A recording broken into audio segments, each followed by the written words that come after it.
था ही नहीं विधाता में।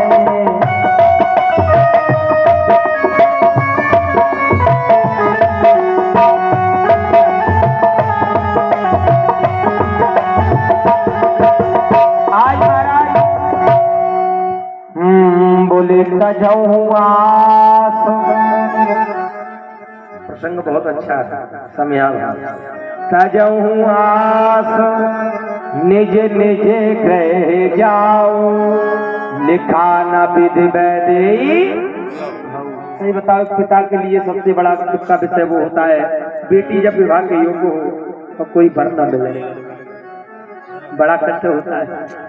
बूढ़ा पिता जब कोई जब वर ढूंढने के लिए जाए, शाम को जब वापस आए, बेटियां बड़ी प्यारी होती हैं, शाम को बेटी गिलास में जल लाती है, पिताजी क्यों रो रहे हो?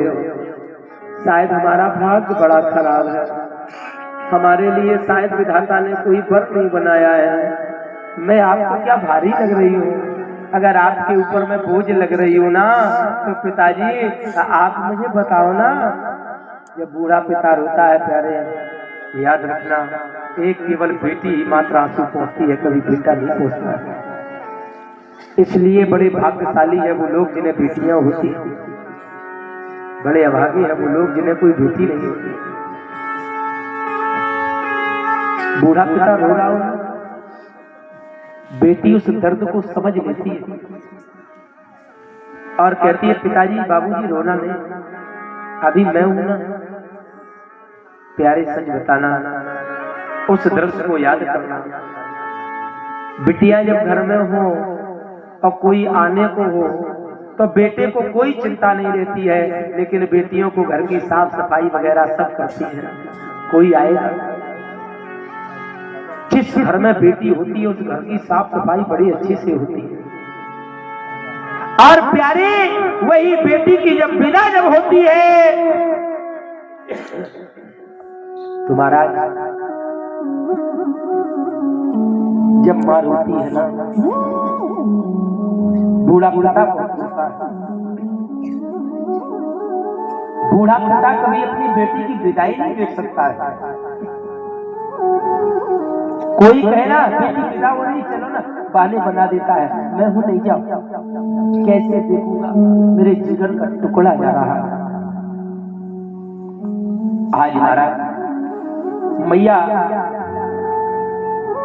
जानकी के पास गए और राजा जनक रोने लगे, पुत्री हमें क्षमा कर देना कि हाल कर तड़ से जो जोत मिली,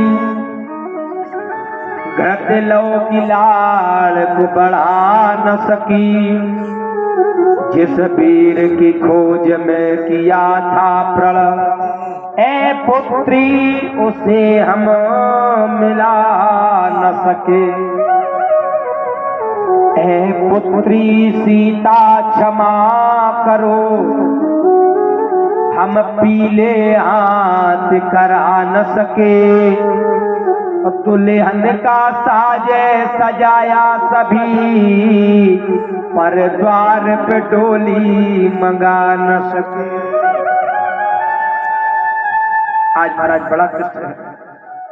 इतने में राजा जनक ने एक शब्द कह दिया, अब चल कौ मां के भटमानी वीर विहीर मही। सारी पृथ्वी वीरों से शून्य हो गई। जैसे ये कहा लक्ष्मण के मानो तन बदन में आग ही लगी। अब गुफा में एकदम आग लगी, लगता है एकदम सुना माँ के लखन कुटल अय जनक, कई न सकत रघुवीर डर, लगे बचल जल जाल, नाई राम पद कमल सिर, भोले गिरा। आपने ये कैसे कह दिया पृथ्वी वीरों से शून्य है? क्यों? पृथ्वी तो मेरे ऊपर रखी है, मैं इसका अधिकारी हूँ।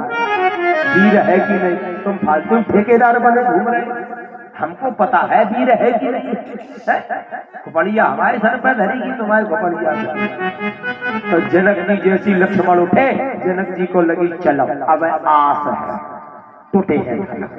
हाँ बोले यही के मारे तो ऐसी बातें करी नहीं, आज भी फिर ऐसी बात कर तो मैं दबल नहीं गया। ये पेड़ गिराए एकदम कोई चोस में गिरा, एकदम गिराई गए हुंगाल है। अब लक्ष्मण बोले सुनो, बोले रघुवंशन बादशाह कहू होई और तेई समाज कहे न कोई। अरे राजा जनक, आपने शायद सोच विचार के नहीं कहा है। जहाँ पर रघुवंश का एक कड़वी विराजमान हुआ करता है वहाँ कोई ऐसी बात नहीं कहा करता है, और आप इसकी बात कर रहे हो केवल इसे उठाने की।